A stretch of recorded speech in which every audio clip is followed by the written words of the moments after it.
On the night my husband died saving me, his last words were, If there is a next life, leave me be with Jade. So when I woke up back on the day I begged my father to let me marry him, I chose someone else instead. My first mating ceremony with Vincent, I learned the true weight of hatred. Before the silver moon god, Princess Lydia and Beta Vincent shall mark one another, bite the neck, and seal your bond as mates. Till death do you part. My heart pounded so hard I could hear it in my ears. I stepped forward, my legs barely supporting me, and leaned toward Vincent's neck. A silver moon mark appeared on his wrist, the first sign that the bond was forming, that the goddess had blessed our union. Vincent lowered his head as if to return the gesture. But he did not bite me, and then he whispered, You forced Jade to marry the alpha of the Snow Wolf Pack, and now you're forcing me to mate with you. I hate you, Lydia. I will never love you. I froze. The hopeful smile on my face slowly disappeared, replaced by shock and heartbreak so profound I thought I might shatter into pieces right there on the altar. Vincent straightened. The silver moon mark on his wrist, the mark that should have bound us together for eternity, shattered into fragments of light and faded away. Without another word, he turned and walked away from the altar. Vincent! Come back! I called after him, my voice breaking, but he didn't turn around. He didn't even slow down. I stood there in my beautiful silver gray gown, surrounded by hundreds of staring eyes, and felt my world collapse. Vincent loved my stepsister. He always had, and I was just the woman standing in their way. That night, while I stood humiliated at my own mating ceremony, my stepsister Jade met a far worse fate. In the Snow Wolf territory, far from our forest, Jade lay pinned to a glowing blood-red magic circle. Several snow wolves clamped their jaws onto her arms and legs, holding her down as she struggled in agony. Blood poured from her wounds as the ritual began. The magic circle erupted with blinding crimson light. Around her, the Snow Wolf clan stood in human form. A silver moon crest appeared on each of their foreheads, then shattered into glowing fragments and disappeared. The curse that bound them, the curse my ancestors had placed on them centuries ago, had been lifted.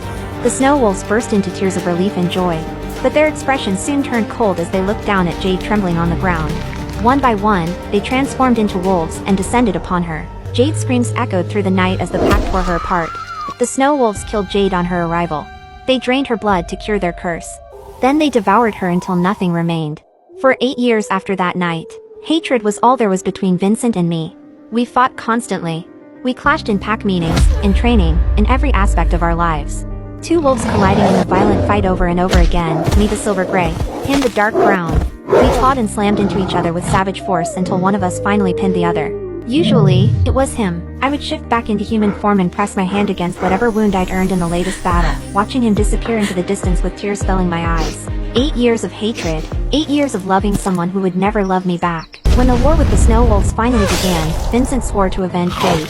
But the Snow Wolves were too strong, and soon the forest was filled with the corpses of our kin. I was in human form, covered in wounds and surrounded by Snow Wolves closing in for the kill. I had accepted my fate. After 8 years of misery, death almost seemed like a relief. Suddenly a brown wolf burst through the pack. It was Vincent.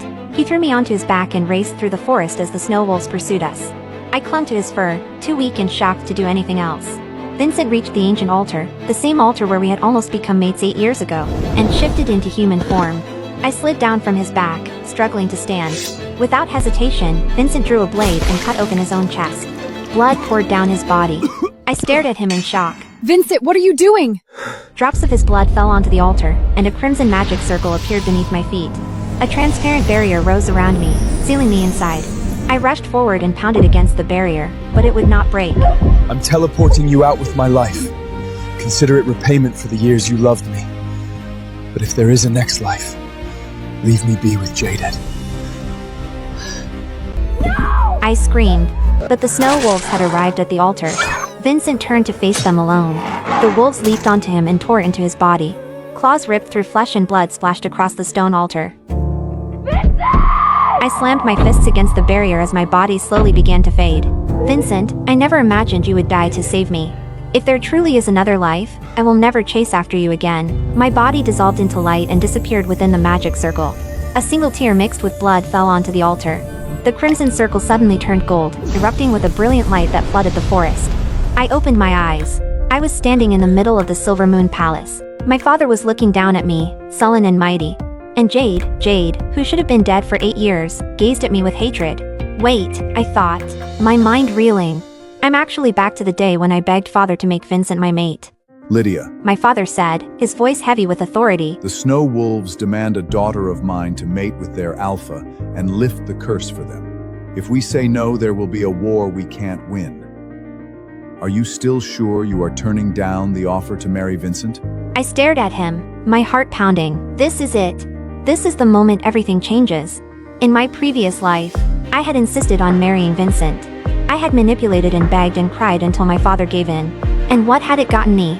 8 years of hatred, 8 years of misery, and Vincent dying to save me, only because he felt obligated, no more. Father, I've changed my mind.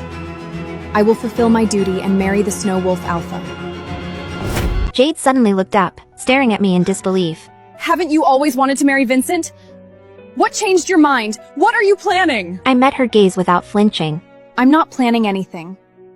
But I do have one condition. My father's eyes narrowed with suspicion. What condition? Keep it secret till the day of the mating ceremony. A flicker of excitement crossed Jade's face. Sure, I have no problem with that. Consider it my repayment for Vincent saving my life in our last life, I thought. It will also be the final chapter between us and this one. My father sighed. Very well. In 5 days, the two of you will hold their mating ceremonies with your destined partners.